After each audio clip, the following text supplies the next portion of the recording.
Nagsama-sama naman ang magkakapatid na Aquino para gunitain ang 7th death anniversary ng kanilang ina at dating Pangulong Corazon Aquino. Sinariwa rin ni dating Pangulong Noynoy Aquino ang alaala ng ina na kung nabubuhay lamang daw ay posibleng may komento sa estado ng bansa ngayon.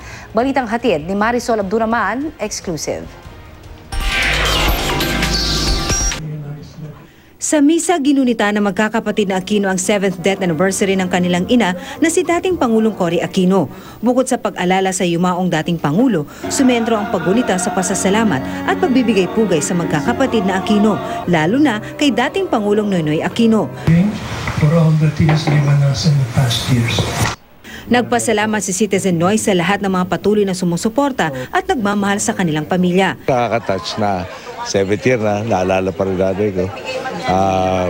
Siguro dapat lang maalala natin yung mga buhay na pwede natin gawing ehemplo. This is my little way of saying thank you to the woman who stood for all of us when nobody dare stand for the Filipino people during the martial law years. Sabi ng dating Pangulo, kung nabubuhay lang daw sana ang nanay niya, malamang may masasabi raw ito sa mga nangyayari sa bansa ngayon. Noong araw kasi dumating yung panahon na naging usapin sa Kongreso yung death penalty.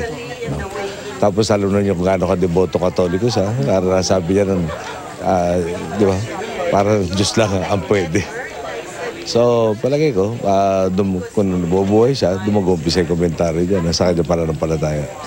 Pero kung siya raw ang tatanungin, panininigan niya raw ang pangako sa isang taong hindi magkokomento tungkol sa administrasyong Duterte. Kailangan ko itago na muna yung comments ko na nakakakuha niya rin ako magsasalita.